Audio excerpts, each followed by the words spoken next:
So welcome back to the class. మనం last క్లాస్లో parliament యొక్క మల్టీఫెసెటెడ్ పవర్స్ గురించి డిస్కస్ చేసినాము. ఓకే, బహుముఖీయ అధికారాల గురించి డిస్కస్ చేసినాము. దాంట్లో పార్లమెంట్కి ఉన్నటువంటి శాసన, కార్యనిర్వాహక, న్యాయ, తర్వాత ఇతర అధికారాల గురించి, అదేవిధంగా ఎలక్టోరల్ పవర్స్ అండ్ ఫంక్షన్స్ గురించి డిస్కస్ చేసినాము. Okay, so electoral powers and functions అంటే ఎన్నికలకి సంబంధించినటువంటి అధికారాలు. దాంట్లో స్పెసిఫిక్గా చూస్తే మనకి ఆర్టికల్ 324, 25, 26, 27, 28, 29.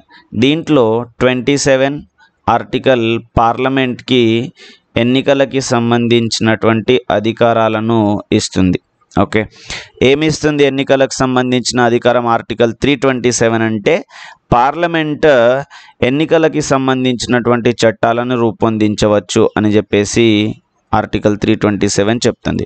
సో అందుకే మనకి representation of people act 1950, representation of people act 1951, తర్వాత presidential vice presidential elections act 1952, తర్వాత రిప్రజెంటేషన్ ఆఫ్ పీపుల్ యాక్ట్ రెండు ఉన్నవి మనకి. సో అవి రెండు ఎందుకు ఉన్నవి అనేది మనం తర్వాత చూస్తాం. ఓకే, సో ఈ విధంగా ఎన్నికలకి సంబంధించినటువంటి పవర్స్ అండ్ ఫంక్షన్స్ని కూడా కలిగి ఉంది అని చూసినాము. యాజ్ వెల్ యాజ్ ఇది అతిపెద్ద డెలిబరేటివ్ బాడీ, అతిపెద్ద చర్చా వేదిక. భారతదేశంలో నేషనల్ మరియు ఇంటర్నేషనల్ సిగ్నిఫికెన్స్ ఉన్నటువంటి జాతీయ మరియు అంతర్జాతీయ అంశాల మీద చర్చ దీంట్లో జరుగుతుంది అని చూసినాము. తర్వాత it approves all the 3 type of emergencies. ఈ 3 రకాల ఎమర్జెన్సీ అధికారాలు రాష్ట్రపతి చేతిలో ఉన్నవి. ఓకే, క్లియర్గా డిఫరెన్షియేట్ చేయండి. సో రాష్ట్రపతి విధిస్తారు, రాష్ట్రపతి కార్యనిర్వాహక వర్గానికి చెందినటువంటి వ్యక్తి. సో మరి రాష్ట్రపతి విధించినటువంటి అత్యవసర పరిస్థితులను ఆమోదించాల్సినటువంటి అధికారం కూడా పార్లమెంట్కి ఉంది అని చెప్పేసి తెలుసు. తర్వాత ఒక కౌన్సిల్ని క్రియేట్ చేయాలి అని అంటే రాష్ట్రాలలో లెజిస్లేటివ్ కౌన్సిల్ యొక్క క్రియేషన్ కోసం అసెంబ్లీ ఒక తీర్మానాన్ని పాస్ చేయాలి అని కూడా చూసినారు. సో ఈ విధంగా మనకి పార్లమెంట్ యొక్క మల్టీఫెసెటెడ్ పవర్స్ అంటే బహుముఖీయ అధికారాలు.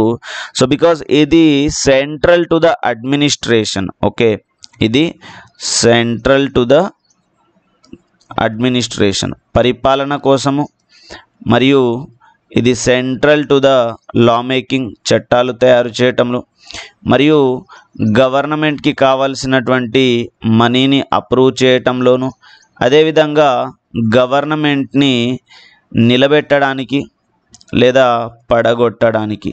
నిలబెట్టడానికి అని అంటే లోక్సభలో సపోర్ట్ ఉన్నంత వరకు ప్రభుత్వం నిలబడుతుంది. సపోర్ట్ పోయింది అని చెప్పేసి నో కాన్ఫిడెన్స్ మోషన్ని అప్రూవ్ చేస్తారు. ఓకే, సో ప్రభుత్వం యొక్క పనితీరు కూడా దీని మీద ఆధారపడి ఉంటుంది. అంటే ప్రభుత్వం లాంగ్ లాస్టింగ్గా ఉండాలన్నా లేకపోతే పడిపోవాలన్నా సో దాంట్లో మెజారిటీ సపోర్ట్ అనేది అవసరం. సో ఈ విధంగా అదే మాదిరిగా మీరు చూసినారు మనం ప్రీవియస్ క్లాసెస్లో కూడా, removal of the various constitutional officers అంటే చీఫ్ జస్టిస్ ఆఫ్ ఇండియా కావచ్చు, సుప్రీంకోర్టు జడ్జెస్ కావచ్చు, హైకోర్టు జడ్జెస్ కావచ్చు, తర్వాత చీఫ్ ఎలక్షన్ కమిషనర్ కావచ్చు, వీళ్ళ యొక్క రిమూవల్ కోసం కూడా పార్లమెంట్ రోల్ని కలిగి ఉంటుంది. సో ముఖ్యంగా పార్లమెంట్ యొక్క అధికారాలు అన్ని ఏరియాస్లో స్ప్రెడ్ అయి ఉన్నాయి అని చెప్పేసి నోట్ చేయాలి. అన్ని ఏరియాస్లో అంటే ఆంధ్ర, తెలంగాణ, ఢిల్లీ అట్లా కాదు. సో అన్ని అంశాలలో.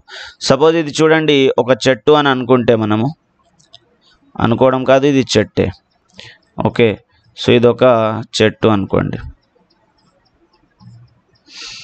దీనికి ఉన్నటువంటి 3 బ్రాంచెస్, ఒకటి కార్యనిర్వాహక బ్రాంచ్, తర్వాత ఇంకొకటి శాసన నిర్వాహక వ్యవస్థ, మరొకటి న్యాయ వ్యవస్థ.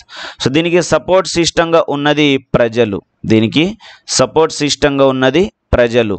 సో ప్రజలు ఓటింగ్ ద్వారా ఈ శాసన వ్యవస్థలోని లోక్సభకి డైరెక్ట్ ఎలక్షన్స్ ద్వారా ఎన్నికలు చేస్తే, తర్వాత రాజ్యసభకి ఇండైరెక్ట్ ఎలక్షన్స్ ద్వారా పంపిస్తారు.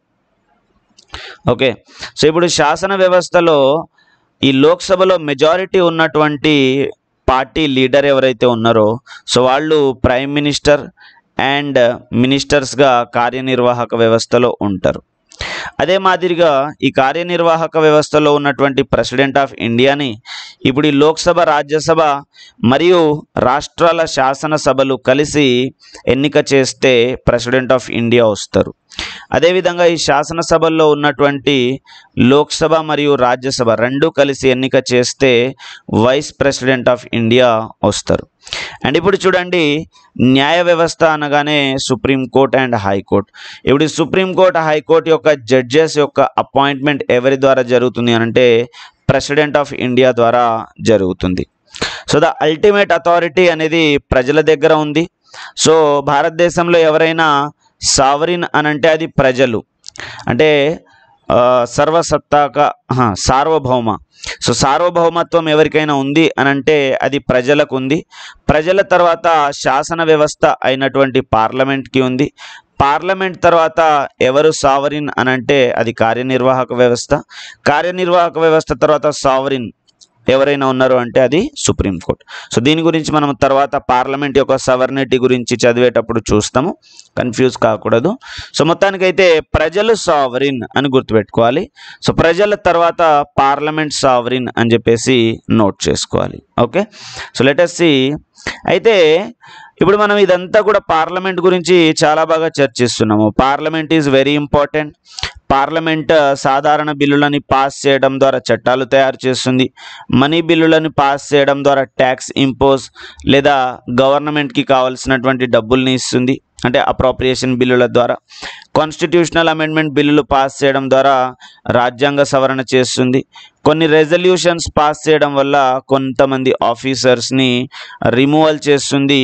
సో ఇది చాలా ఎక్కువ ఫంక్షన్స్ని కలిగి ఉంది అని చెప్పేసి చర్చిస్తున్నాం.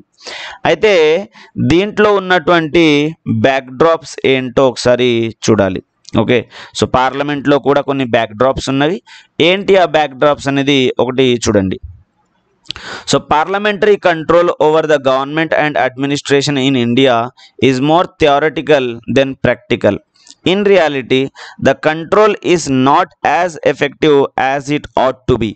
The following factors are responsible for this. ఏమంటున్నారు అని అంటే యాక్చువల్గా ఇప్పుడు మనం పైన చెప్పిన దాన్ని బట్టి ఏముంది అని అంటే పార్లమెంట్ అనేది చాలా పవర్ఫుల్.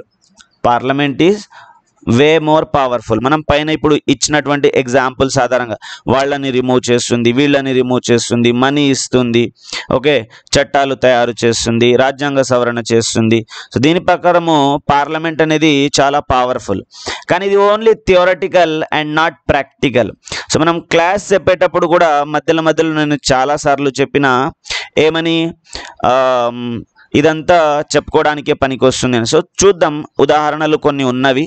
ఎందుకు ఇది థియరటికల్, ప్రాక్టికల్గా ఎందుకు పాసిబుల్ కాలేదు అని అంటే ఒక్క పాయింట్లో మనము చెప్పాలి అని అంటే మెజారిటీ పార్టీ లేదా రూలింగ్ పార్టీ ఒక కారణం. మెజారిటీ పార్టీ, రూలింగ్ పార్టీ ఒక కారణం. తర్వాత కార్యనిర్వాహక వర్గము మరియు శాసన వర్గము కలిసి పనిచేయటము మరొక కారణం. సో ఇవి కలిసి పనిచేస్తున్నాయి అంటే అది పార్లమెంటరీ తరహా ప్రభుత్వము. అండ్ పార్లమెంటరీ తరహా ప్రభుత్వ విధానం దీనికి ఇంకొక కారణం అని చెప్పొచ్చు. సో చూడండి ఎగ్జాంపుల్స్ ఏమేమి ఇచ్చినాడు. So parliament has neither the time nor expertise to control the administration which has grown in volume as well as complexity. So మరి పరిపాలన అనేది అంత ఈజీ టర్మా, పరిపాలన అనేది అంత సింపుల్ అంటే కాదు. సో ఇది చాలా పెరిగినటువంటి సిస్టమ్ అనమాట. ఎట్లా, ఇప్పుడు పూర్తి భారతదేశాన్ని పరిపాలించాలి, తర్వాత చాలా మినిస్ట్రీస్ ఉంటాయి. సో వాటన్నిటిని కంట్రోల్ చేయడానికి, వాటన్నిటిని పరిశీలించడానికి పార్లమెంట్ దగ్గర టైము లేదు మరియు ఎక్స్పర్టైజ్ కూడా లేదు. సో టైం ఎందుకు లేదు అనంటే సెషన్స్ మనకి చాలా లిమిటెడ్ జరుగుతుంది.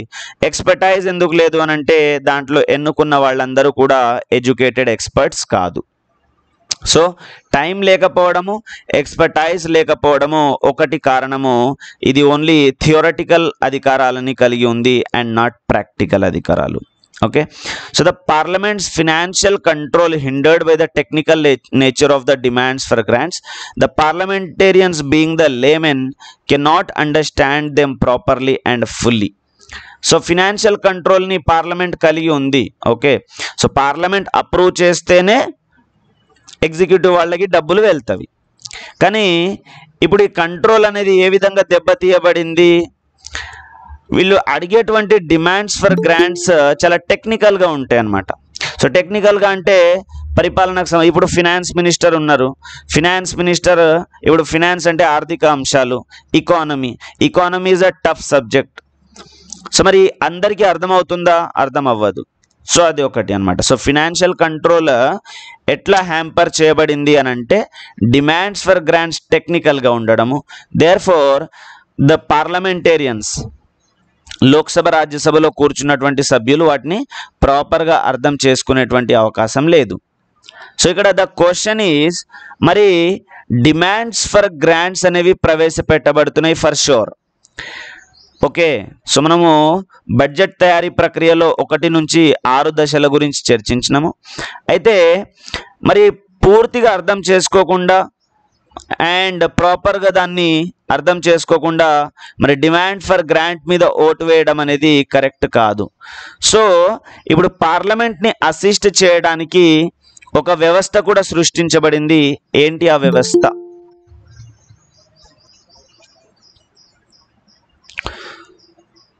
So standing committee. బడ్జెట్ని ప్రవేశపెట్టినప్పుడు ఈ బడ్జెట్ని కమిటీల ముందు ఉంచుతారు. సో కమిటీస్ వీటిని క్లియర్గా అర్థం చేసుకుంటవి. ఓకే, సో ఎందుకు అనంటే పార్లమెంటేరియన్స్కి అవి అర్థం కావు కాబట్టి స్టాండింగ్ కమిటీస్ ఉంటాయి.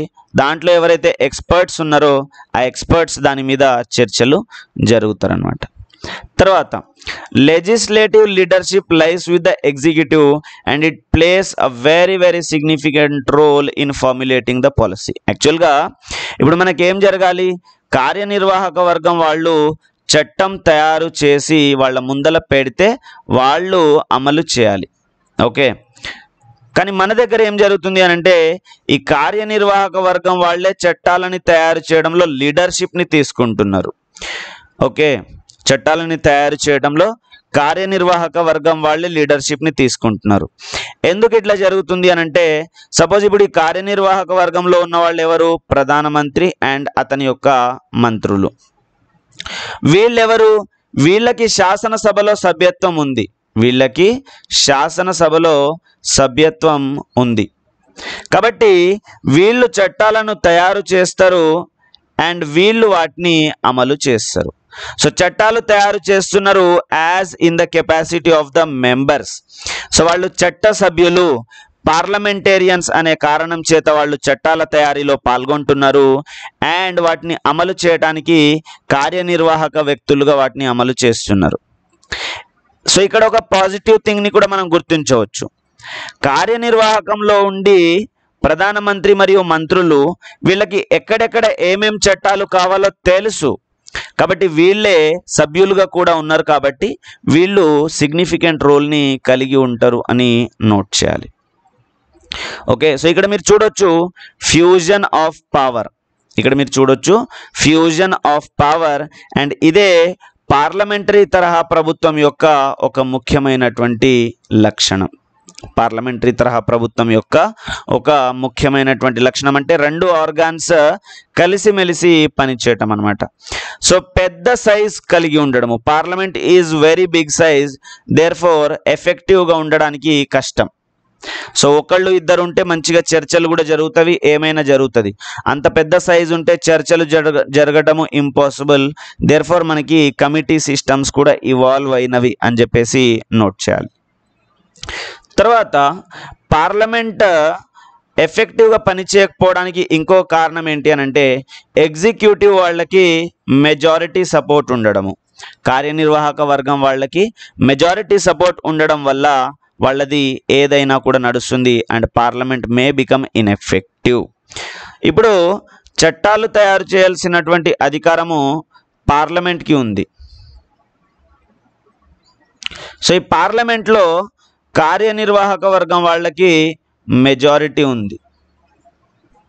సో ఈ కార్యనిర్వాహక వర్గం వాళ్ళు చెప్పింది చెప్పినట్లు జరుగుతుంది అనమాట. కార్యనిర్వాహక వర్గం వాళ్ళు చెప్పింది చెప్పినట్లు జరుగుతుంది. ఉదాహరణకి డిమాండ్స్ ఫర్ గ్రాంట్స్ ప్రవేశపెడతారు, వాళ్ళకి డబ్బులు వచ్చేసాయి. అండ్ వాళ్ళకి వ్యతిరేకంగా నో కాన్ఫిడెన్స్ మోషన్ ప్రవేశపెట్టడానికి లేదు. తర్వాత వాళ్ళు అనుకున్నటువంటి చట్టాలన్నీ పాస్ అయిపోతాయి, వాళ్ళు అనుకున్నటువంటి రాజ్యాంగ సవరణలు పాస్ అయిపోతాయి. ఎప్పుడు అనంటే వాళ్ళకి మెజారిటీ ఉన్నప్పుడు. కాబట్టి కార్యనిర్వాహక వర్గం యొక్క మెజారిటీ పార్లమెంట్ని తగ్గిస్తుంది. అదే మరి కార్యనిర్వాహక వర్గం యొక్క మెజారిటీ లేకపోతే పార్లమెంట్ యొక్క అధికారాలు ఎక్కువగా ఉంటాయి. అప్పుడు అది ఎగ్జిక్యూటివ్ అథారిటీని కంట్రోల్ చేయడం జరుగుతుందన్నమాట. తర్వాత పబ్లిక్ అకౌంట్స్ కమిటీ అని ఒకటి ఉంటుంది. So it examines the public expenditure only it has been incurred by the executive, so does it with the post mortem work. So ఇదేం చేస్తుంది అని అంటే పోస్ట్ మార్టం వర్క్ని చేస్తుంది. ఒకసారి మనకి కార్యనిర్వాహక వర్గం వాళ్ళకి డబ్బులు ఇచ్చేసిన తర్వాత వన్స్ అప్రాప్రియేషన్ బిల్ పాస్ అయిపోయి కార్యనిర్వాహక వర్గం వాళ్ళకి డబ్బులు వెళ్ళిన తర్వాత ఏం జరుగుతుంది అంటే వాళ్ళు ఖర్చు చేస్తారు. సో ఖర్చు చేస్తున్న దానికి ఎట్లా ఖర్చు చేస్తున్నారు అని చెప్పేసి పబ్లిక్ అకౌంట్స్ కమిటీ పార్లమెంట్ తరపున ఏం చేస్తుంది అని అంటే చూస్తుంది అనమాట, ఎంత ఖర్చు చేస్తున్నారు, ఎట్లా ఖర్చు చేస్తున్నారు. బట్ అది ఎప్పుడు ఓన్లీ అది ఖర్చు చేసిన తర్వాత మాత్రమే చెక్ చేస్తుంది, ఖర్చు చేసిన తర్వాత మాత్రమే చేస్తుంది. అండ్ ఖర్చు చేయక ముందు చెక్ చేయటం కానీ లేకపోతే ఇట్లా ఖర్చు చేయండి అని డైరెక్షన్స్ ఇవ్వడం కానీ జరగదు. సో అందుకే ఈ పబ్లిక్ అకౌంట్ కమిటీ అనేది పోస్ట్ మార్టం వర్క్ అంటే ఖర్చు అయిపోయిన తర్వాత దాని మీద అనాలిసిస్ అనేది చేస్తుంది అని నోట్ చేయాలి. సో ఇట్లా ఏమని క్వశ్చన్ అడగవచ్చు అని అంటే పబ్లిక్ అకౌంట్ కమిటీ ఎక్స్పెండిచర్ అవ్వడం కంటే ముందే ఎగ్జిక్యూటివ్ దగ్గర ఉన్నటువంటి పబ్లిక్ ఎక్స్పెండిచర్ గురించి అనాలిసిస్ చేస్తుంది అని అడగొచ్చు. సో కాబట్టి ఈ పాయింట్స్ ఉన్నట్టు గుర్తుపెట్టుకోవాలి. స్టేట్మెంట్ టైప్ క్వశ్చన్స్లో ఇంపార్టెంట్. తర్వాత increased recourse of the guillotine. So guillotine అంటే ఏంటి, మనము బడ్జెట్ని పాస్ చేసే క్రమంలో చివరి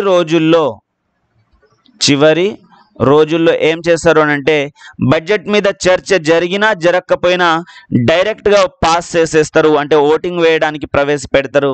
దాన్నే మనము గిలటిన్ అని అంటాం.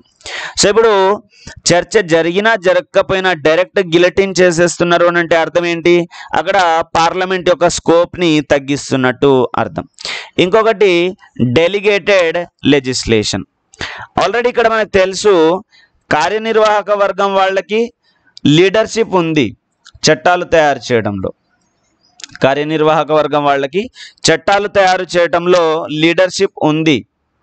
ఓకే, ఇంకొకటి ఏం జరుగుతుంది అని అంటే ఇప్పుడు ఈ లీడర్షిప్ ద్వారా వీళ్ళు పార్లమెంట్లో చట్టాలు తయారు చేస్తారు. మరి పూర్తిగా తయారు చేస్తారా అంటే నో, 50% తయారు చేస్తారు, మిగతా 50% మళ్ళీ కార్యనిర్వాహక వర్గం వాళ్ళు తయారు చేసుకోవాలి అని చెప్పేసి చెప్తారు. సో దీన్నే డెలిగేటెడ్ లెజిస్లేచర్ అని అంటాం. ఏంటి సార్ మరి ఇక్కడ కార్యనిర్వాహక వర్గం అన్నారు, ఇక్కడ కార్యనిర్వాహక వర్గం అన్నారు అని అంటే ఇక్కడ వీళ్ళు లీడర్షిప్ని తీసుకొని పార్లమెంట్లో చట్టం తయారు చేస్తారు, the process of the parliamentary law. So parliament follow అవ్వాల్సిన ప్రాసెస్లో చట్టం తయారవుతుంది. ఇంకొకటి ఏంటి అని అంటే సింపుల్గా కార్యనిర్వాహక వర్గం వాళ్ళు డెలిగేటెడ్ లెజిస్లేషన్స్ అంటే ఆర్డర్స్ ద్వారా ఆ చట్టాన్ని ఫుల్ఫిల్ చేయవచ్చు. సో మళ్ళీ ఈ ఆర్డర్స్ని పార్లమెంట్ ముందల ఉంచుతారు. అంటే అర్థం ఏంటి, సపోజ్ ఇక్కడ చూడండి, ఇప్పుడు కాన్స్టిట్యూషన్ ఆఫ్ ఇండియాలో కొన్ని అంశాలు ఉన్నవి, కొన్ని అంశాలు లేవు. దాన్ని పార్లమెంట్ భర్తీ చేస్తుంది చట్టాల ద్వారా. సో ఇప్పుడు పార్లమెంట్ చేసే చట్టాల్లో కూడా కొన్ని అంశాలు ఉంటాయి, కొన్ని అంశాలు ఉండవు. అవి ఎట్లా భర్తీ చేయాలి అని అంటే డెలిగేటెడ్ లెజిస్లేషన్స్ ద్వారా. సపోజ్ ఇప్పుడు మీరు రూల్స్ గురించి చదువుతూ ఉంటారు, మీరు రూల్స్ గురించి చూస్తూ ఉంటారనమాట.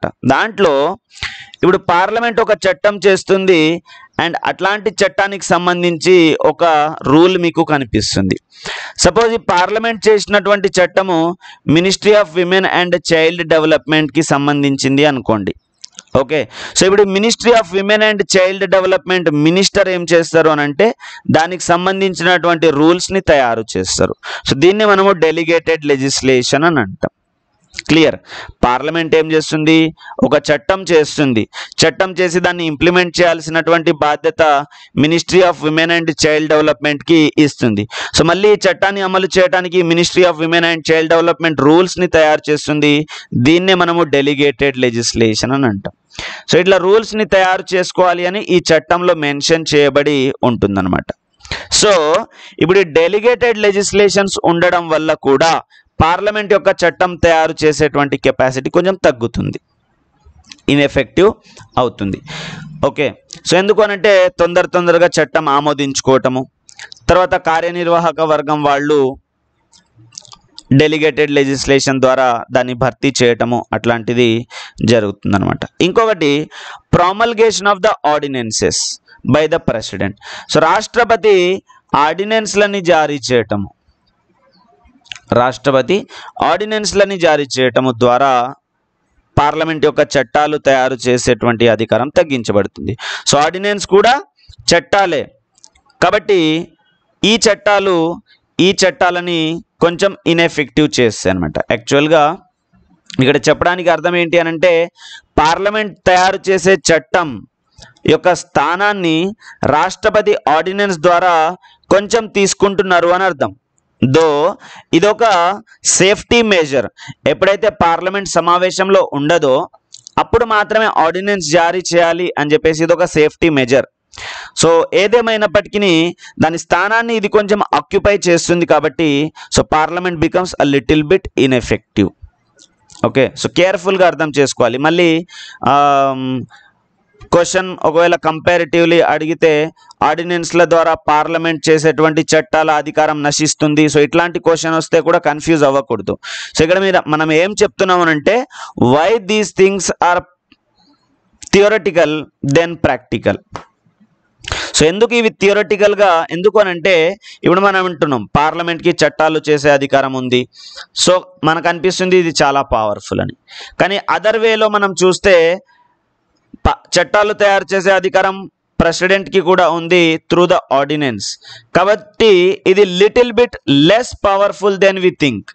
సో మనం అనుకునే దానికంటే ఇది కొంచెం తక్కువ అధికారాలని కలిగి ఉంది అని చెప్పేసి కంపారిటివ్గా చూడటం వల్ల. Okay, so the parliaments control is sporadic, general and mostly political in nature. ఒకసారి మీరు పార్లమెంట్లో చర్చలు జరిగితే గమనించవచ్చు ఏం జరుగుతుంది అక్కడ. మొత్తం కూడా పొలిటికల్ డిస్కషన్ నడుస్తుంది. ఆ డిస్కషన్ ఈ డిస్కషన్ తప్ప కన్స్ట్రక్టివ్గా డిస్కషన్ ఏమీ కూడా ఉండదు. స్కూల్స్ మీద, కాలేజెస్ మీద, సమాజాన్ని ఎట్లా పెట్టాలి, సమాజంలో ప్రస్తుతం ఉన్న సమస్యలు ఏంటి, వాటిని ఎట్లా సార్ట్అవుట్ చేయాలి, ఇట్లాంటివి ఏమన్నాడు. వాడిని వీడేమన్నాడు, వీడిని వాడేమన్నాడు, ఆపోజిషన్ ఈయన ఆపోజిషన్ తోటి, ఈయనతోటి ఆయన ఆపోజిషన్. సో ఇట్లాంటి ముచ్చట్లే తప్ప వేరే ముచ్చట్లు చాలా తక్కువ. సపోజ్ ఇప్పుడు మన మినిస్టర్స్ ఇచ్చే రిప్లైలో అండ్ కొంతమంది చాలా మంచిగా మాట్లాడతాను. Professor Manoj Kumar Jha who is నా favourite personality in the Rajya Sabha.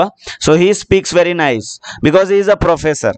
And తర్వాత అపోజిషన్ పార్టీ నుంచి లోక్సభలో ఇది మన తృణమూల్ కాంగ్రెస్ నుంచి మహువా మొయిత్రా అనే ఒక లేడీ ఉంటుంది. She speaks very dynamic. So తను కూడా so some times she speaks irrelevant things కూడా మాట్లాడుతుంది. But somehow she is the nicest speaker.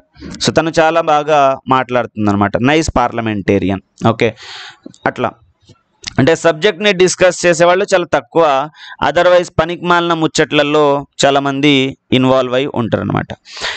And lack of strong and study opposition in the parliament that is a setback to the parliamentary system. And మంచి behaviour లేకపోవడము, ethics follow అవ్వకపోవడము. So these things contribute the legislative control is ineffective over the administration of India. So మంచి opposition ఎందుకు ఉండాలి అని అంటే గవర్నమెంట్ని ఎప్పటికప్పుడు క్వశ్చన్ చేస్తూ ఉండాలి. చేసిన చట్టాలను ఎట్లా అమలు చేస్తున్నారో అని క్వశ్చన్ చేయాలి. తర్వాత భారతదేశంలో స్థితి ఇట్లా ఎందుకు ఉంది అని క్వశ్చన్ చేయాలి. ఈ స్థితిని మీరు ఎప్పుడు మెరుగుపరచబోతున్నారు అని క్వశ్చన్ చేయాలి. కానీ మరి స్ట్రాంగ్ అపోజిషన్ ఉందా అని అంటే లేదు. సో ఈ స్ట్రాంగ్ అపోజిషన్ లేకపోవడము తర్వాత పార్లమెంటేరియన్స్ యొక్క బిహేవియర్ ఎథిక్స్ కరెక్ట్గా ఉండకపోవడము, ఈ కారణాలు పార్లమెంట్ యొక్క అధికారాలు కొంచెం ఇన్ఎఫెక్టివ్గా ఉండడానికి కారణం అవుతున్నాయి. ఏంటివేంటివి ఆ కారణాలు అని అంటే, ఒకటి టైం లేకపోవడము,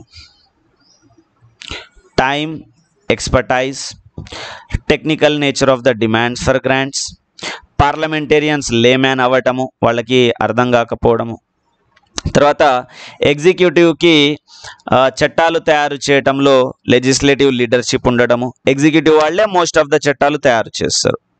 ఎగ్జిక్యూటివ్ వాళ్ళు అని అంటే మినిస్టర్, సో మినిస్టరే మెంబర్ కూడా కాబట్టి వీళ్ళు చట్టాలని తయారు చేస్తారు. తర్వాత పాలసీస్ ఎవరు తయారు చేస్తారు అని అంటే అది కూడా ఎగ్జిక్యూటివ్ వాళ్ళు. తర్వాత వెరీ లార్జ్ సైజ్, పెద్ద సైజ్ ఉండడం వల్ల ఇది సరిగా పని చేయలేకపోవడం. మెజారిటీ సపోర్ట్ ఉండడం వల్ల పార్లమెంట్ యొక్క అధికారాలు తగ్గించబడతాయి. పబ్లిక్ అకౌంట్ కమిటీ అనేది పోస్ట్ మార్టం వర్క్ చేస్తుంది. ఇట్లా చూడండి, పార్లమెంట్ని సహాయం చేయడానికి, పార్లమెంట్ యొక్క అధికారాలను పెంచడానికి పబ్లిక్ అకౌంట్ కమిటీ పనిచేస్తుంది. ఎట్లా అంటే ఇప్పుడు పార్లమెంట్ చేయాల్సినటువంటి financial control public account committee చేస్తుంది. ఈవెన్ దో అది పోస్ట్ మార్టం వర్క్ అయినప్పటికీ కూడా, ఓకే, సో అది పోస్ట్ మార్టం వర్క్ అయినప్పటికీ కూడా public account committee is working on behalf of the parliament to assist the parliament. So పార్లమెంట్కి సహాయం చేయడానికి, పార్లమెంట్ తరపున ఫినాన్షియల్ కంట్రోల్ని చూడటానికి పబ్లిక్ అకౌంట్ కమిటీ పనిచేస్తుంది. So here we can say public account committee is strengthening the parliament, ఇట్లా కూడా చెప్పుకోవచ్చు అనమాట. పార్లమెంట్ని స్ట్రెంథెన్ చేస్తుంది అని చెప్పుకోవచ్చు. సో పబ్లిక్ అకౌంట్ కమిటీ చేసేటువంటి వర్క్ యొక్క నేచర్ని బేస్ చేసుకుంటే పార్లమెంట్ ఈజ్ ఇన్ఎఫెక్టివ్, ఎందుకంటే ఇది పోస్ట్ మార్టం వర్క్ చేస్తుంది అని చెప్పేసి. తర్వాత బడ్జెట్ పాసింగ్ క్రమంలో గిలెటిన్ని యూజ్ చేయడము, and delegated legislation, promulgation of ordinances, and ఈ కంట్రోల్ మొత్తం కూడా స్పొరాడిక్, అంటే అప్పుడప్పుడు చేస్తారు. అంటే లైక్ ఇప్పుడు మనకి 3 సెషన్స్ ఉంటాయి, ఆ సెషన్స్లో మాత్రమే డిస్కస్ చేస్తారు, మిగిలిన టైంలో ఎవరిని పట్టించుకోరు. తర్వాత these things are political in nature. And ఒక అపోజిషన్ లేకపోవడము, ఎథికల్ అండ్ పార్లమెంటరీ బిహేవియర్ కరెక్ట్గా లేకపోవడము, లేకపోవడము. సో ఈ విధంగా మనకి పార్లమెంట్ యొక్క ఇన్ఎఫెక్టివ్నెస్ అనేది కనిపిస్తుంది. సో దీన్ని మీరు ఎట్లా కనెక్ట్ చేసుకోవాలి అంటే పార్లమెంట్ యొక్క వర్కింగ్ తోటి కనెక్ట్ చేసుకోవాలి. సో మీకు అర్థమవుతుంది what is the practical nature అని చెప్పేసి. తర్వాత పార్లమెంట్కి సహాయం చేయడానికి స్టాండింగ్ కమిటీస్ ఉంటాయి. ఈ స్టాండింగ్ కమిటీస్ గురించి నేర్చుకోవాలి. అండ్ సెలెక్ట్ కమిటీస్ ఉంటాయి. సో వీటి గురించి మనం తర్వాత క్లాసెస్లో కూడా డిస్కస్ చేస్తాము. సో ఈ కమిటీస్ ఏ విధంగా పార్లమెంట్ యొక్క లార్జ్ సైజ్ని హెల్ప్ చేయడానికి యూజ్ అవుతున్నాయి అని చెప్పేసి నోట్ చేసుకోవచ్చు. ఓకే, సో ఇది పార్లమెంట్ యొక్క ఇన్ఎఫెక్టివ్నెస్. సో దీనికి వ్యతిరేకంగానే మీరు ఇంకా మొత్తం కొన్ని పాయింట్స్ని కనెక్ట్ చేసుకోవచ్చు. సో టైమ్ అండ్ ఎక్స్పర్టైజ్ ఎక్కువ ఉండాలి అని అంటే సెషన్స్ ఎక్కువ జరగటము, లేకపోతే ఎక్కువ రోజులు జరగటము. సో ఇక్కడ మీరు సెషన్స్ గురించి చదవచ్చు. ఫినాన్షియల్ కంట్రోల్కి సంబంధించి మొత్తం budgetary process and the money bill దానికి సంబంధించినవి. లెజిస్లేటివ్ లీడర్షిప్లో ఎట్లా ఎగ్జిక్యూటివ్ వాళ్ళు లెజిస్లేచర్ తోటి ఎలాంటి రిలేషన్ని కలిగి ఉన్నారు అని చెప్పేసి నోట్ చేయాలి. సో లార్జ్ సైజ్ అంటే లోక్సభ రాజ్యసభ యొక్క మెంబర్షిప్, దాని ఫంక్షనింగ్, ప్రిసైడింగ్ ఆఫీసర్స్, దానితోటి కనెక్ట్ చేసుకోవచ్చు. మెజారిటీ సపోర్ట్ అంటే నో కాన్ఫిడెన్స్ మోషన్. తర్వాత మెజారిటీ సపోర్ట్ ఉండడం వల్ల గవర్నమెంట్ వాళ్ళు ఏమేం చేయగలుగుతారు అని. పబ్లిక్ అకౌంట్ కమిటీ ఏం చేస్తుంది, గిలెటిన్ ప్రాసెస్ ఏంటి, డెలిగేటెడ్ లెజిస్లేషన్స్ ఎందుకు. సో ఇలాంటి జనరల్ కీ ఆస్పెక్ట్స్ తోటి మీరు సంబంధాన్ని చూడవచ్చు. ఓకే, సో దీంతో మనం పార్లమెంట్ యొక్క ఇన్ఎఫెక్టివ్నెస్ కంప్లీట్ అయింది. మనం next class position of the Rajya Sabha. So ఇది ఎందుకు అంటున్నాము పొజిషన్ ఆఫ్ ద రాజ్యసభ అని అంటే, యాక్చువల్గా చట్టాలు తయారు చేయడానికి మనకి పార్లమెంట్ ఉంది. చట్టాలు తయారు చేయడానికి పార్లమెంట్ ఉంది. సో మళ్ళీ మనం పార్లమెంట్ అంటే ఏమంటున్నాము, ఆర్టికల్ 79 ప్రకారము లోక్సభ, రాజ్యసభ మరియు ప్రెసిడెంట్ ఆఫ్ ఇండియా అని అంటున్నాము. సో ఒక చట్టం ఒక ఫస్ట్ బిల్గా ఉంటుంది, అది ఒక సభకు వస్తుంది, అక్కడ అప్రూవల్ పొంది, మళ్ళీ ఇంకొక సభకు వస్తుంది, అక్కడ కూడా అప్రూవల్ పొంది, ప్రెసిడెంట్ దగ్గరకు వస్తుంది, అక్కడ కూడా అప్రూవల్ పొందితే ఫైనల్గా అది చట్టం అవుతుంది. సో ఇతను కార్యనిర్వాహక అధిపతి కాబట్టి ఇతని యొక్క సంతకం అవసరం. మరి ఈ సభలో ఉన్నది ఎంపీలే, ఈ సభలో ఉన్నది కూడా ఎంపీలే, మరి రెండు సభలు ఎందుకు అవసరమా ఓకే అని చెప్పేసి ఒకవేళ క్వశ్చన్ వస్తే, సో రెండు సభలు అవసరము. రాజ్యసభని మనము ఫెడరల్ ఛాంబర్ అని అంటాం, రాజ్యసభని ఫెడరల్ ఛాంబర్ లేదా సమాఖ్య సభ అని అంటున్నాం. ఎందుకు అనంటే ఇప్పుడు రాజ్యసభలో ఉన్నటువంటి ఎంపీలందరూ కూడా 28 రాష్ట్రాల ఎమ్మెల్యేల ద్వారా 28 రాష్ట్రాల ఎమ్మెల్యేల ద్వారా ఎన్నుకోబడి వచ్చిన వాళ్ళు. సో ఇప్పుడు ఈ పార్లమెంట్ చేసేటువంటి చట్టం అన్ని 28 రాష్ట్రాలకి వర్తిస్తుంది కాబట్టి సో వీళ్ళు ఎమ్మెల్యేలకు కూడా వాళ్ళ విదిన్ ద స్టేట్ చట్టాలు తయారు చేసుకునేటువంటి అధికారం ఉంటుంది. ఒక్క నిమిషం. సపోజ్ ఇక్కడ చూడండి, ఇప్పుడు మనకి 28 రాష్ట్రాలు ఉన్నవి. ప్రతి రాష్ట్రంలో చట్టాలు తయారు చేయడానికి ఆ ప్రతి రాష్ట్రానికి ఒక శాసన శాఖ అనేది ఉంది. ప్రతి రాష్ట్రానికి ఒక శాసన శాఖ అనేది ఉంది. ఓకే, సో ఇప్పుడు తెలంగాణ ఉంది, తెలంగాణ నుంచి ఒక శాసన శాఖ ఉంది. మన దగ్గర రెండు సభలు ఉన్నాయి, ఎమ్మెల్యే సభ ఉంది, ఎమ్మెల్సీ సభ ఉంది. ఎమ్మెల్సీ సభని తీసేయండి, అంత సిగ్నిఫికెంట్ కాదు డిస్కషన్లో. ఇది కేవలం 6 రాష్ట్రాల్లో ఉంది అని మీకు తెలుసు. సో ఎమ్మెల్యే సభ, సో దీన్ని శాసన శాఖ అని అంటున్నాము. అయితే ఇప్పుడు ఎడ్యుకేషన్ మీద పార్లమెంట్ ఒక చట్టం తయారు చేస్తుంది అనుకుందాం. సపోజ్ ఇది కంకరెంట్ లిస్ట్లో ఉన్నటువంటి సబ్జెక్టే అయినప్పటికీ ఉదాహరణగా తీసుకుంటున్నాం. ఎడ్యుకేషన్ మీద పార్లమెంట్ చట్టం తయారు చేస్తుంది అని అనుకుందాం. అయితే ఇప్పుడు అదే ఎడ్యుకేషన్ మీద మన రాష్ట్రంలో ఉన్న ఎమ్మెల్యేలు కూడా చట్టం తయారు చేస్తారు. అండ్ ఇప్పుడు అంటారు, మాకేం సంబంధం లేదు, రాజ్యాంగం మాకు కూడా చట్టాలు తయారు చేసే అధికారం 7వ షెడ్యూల్లో ఇచ్చింది. అండ్ ఇట్లా కూడా చెప్పింది, కేంద్ర ప్రభుత్వం వాళ్ళు మీరు ఇండిపెండెంట్గా పనిచేస్తారు, దాని మీద మీరు డిపెండ్ అవ్వద్దు, మీ మీద అది డిపెండ్ అవ్వద్దు అని చెప్పేసి రాజ్యాంగం మాకు చెప్పింది. మీరు తయారు చేసినటువంటి చట్టం మాకు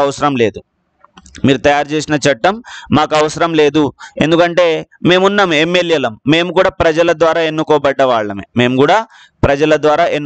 వాళ్ళమే, మీ చట్టం మాకు అవసరం లేదు, మేము చట్టం తయారు చేసుకుంటామని అన్నది అనుకోండి, అప్పుడు పార్లమెంట్ ఉండి ఏం లాభం కదా. సో అట్లనే అన్ని స్టేట్స్ అంటవి, మాకు సంస్థ ఉంది, మీ చట్టాలు మాకు అవసరం లేదు, మేము చట్టం తయారు చేసుకుని మా ప్రజలకు మేము రూల్ చేసుకుంటాం అని చెప్పేసి అంటారు. సో అప్పుడు మరి పార్లమెంట్ ఉండి ఏం లాభము? సో అట్లా తగాదా చేయకుండా, ప్రాబ్లం చేయకుండా, ఓకే మీరు చేసిన చట్టాలు మాకు కూడా అవసరం, సో మా ప్రజలకు కూడా ఇంప్లిమెంట్ చేయండి, ఎందుకంటే పార్లమెంట్ పూర్తి భారతదేశానికి సంబంధించిన బాడీ కాబట్టి అది చేసేటువంటి చట్టాలు నేషనల్ ఇంపార్టెన్స్ని కలిగి ఉంటాయి. సో మీరు చేసే చట్టాలు మాకు కూడా సమ్మతే, సో మా తరపున కూడా మేము కూడా కొంతమందిని ఎన్నుకొని పంపిస్తాము చర్చించి చట్టం తయారు చేయటానికి అని చెప్పేసి అన్ని రాష్ట్రాల ఎమ్మెల్యేలు కలిసి రాజ్యసభకి ఎలక్షన్స్లో పాల్గొంటే, సో రాజ్యసభలో ఉండేటువంటి ఎంపీలందరూ కూడా అన్ని రాష్ట్రాలకి సంబంధించిన వాళ్ళు. సో మనం ఇప్పుడు ఇట్లా అనుకుంటే, లోక్సభలో ఉన్నటువంటి ఎంపీస్ డైరెక్ట్ ప్రజల ద్వారా ఎన్నుకోబడ్డ వాళ్ళు. ఓకే, సో లోక్సభలో ఉన్న ఎంపీలు డైరెక్ట్గా ప్రజల ద్వారా ఎన్నుకోబడ్డ వాళ్ళు. అండ్ ఇప్పుడు వీళ్ళు యూనియన్కి సంబంధించిన వాళ్ళు అని అనుకొని అజ్యూమ్ చేయండి. ఇప్పుడు రాజ్యసభలో ఉన్నటువంటి ఎంపీస్ రాష్ట్రాల ద్వారా ఎన్నుకోబడ్డ వాళ్ళు, వీళ్ళు రాష్ట్రాలకి ప్రాతినిధ్యం వహిస్తారు. కాబట్టి ఇప్పుడు చట్టం తయారు చేసేటప్పుడు లోక్సభ రాజ్యసభ రెండు కలిసి చట్టం తయారు చేస్తున్నాయి కాబట్టి పార్లమెంట్ చేసేటువంటి చట్టాలు అన్ని రాష్ట్రాలలో కూడా వర్తిస్తవి. అండ్ దానికి వ్యతిరేకం ఏ రాష్ట్రం కూడా చెప్పడానికి లేదు. ఒకవేళ అట్లా వ్యతిరేకం చెప్తే అది రాజ్యాంగం యొక్క మెషినరీ ఫెయిల్ అయినట్టుగా భావించబడుతుంది. అండ్ ఏ రాష్ట్రం అయితే వ్యతిరేకిస్తుందో ఆ రాష్ట్రం ఆర్టికల్ 356 కింద రాష్ట్రపతి పరిపాలనకి అర్హత సంపాదిస్తుంది అన్నమాట. ఓకే, సో ఈ విధంగా అయితే ఈ రాజ్యసభకి కొన్ని విషయాలలో సో ఇది అంత సిగ్నిఫికెంట్ ఏం కాదు. సో ఇట్ ఈస్ రిప్రజెంటింగ్, ఒకటి సమాఖ్య సభ అని గుర్తుపెట్టుకోవాలి. దీంట్లో ఎంపీలు ఎమ్మెల్యేల ద్వారా ఎన్నుకోబడుతున్నారని గుర్తుపెట్టుకోవాలి. అండ్ ఇది అంత సిగ్నిఫికెంట్ అధికారాలను కలిగి ఉండదు అని చెప్పేసి నోట్ చేయాలి. అయితే మరి ఇది అంత నెససరీ కాదు. మరి అట్లాంటి సభకి లోక్సభతోటి ఈక్వల్ పవర్స్ కొన్ని అంశాల్లో, అన్ఈక్వల్ పవర్స్ కొన్ని అంశాల్లో, స్పెషల్ పవర్స్ కొన్ని అంశాల్లో ఉన్నవి. దాన్ని నోట్ చేయాలి. ఓకే, సో దీన్ని మనము నెక్స్ట్ క్లాస్లో డిస్కస్ చేస్తాము. రాజ్యసభ యొక్క పొజిషన్ ఏ విధంగా ఈక్వల్ ఉంది, ఏ విధంగా అన్ఈక్వల్ ఉంది, ఏ విధంగా స్పెషల్ పవర్స్ని కలిగి ఉంది అని చెప్పేసి. Thank you.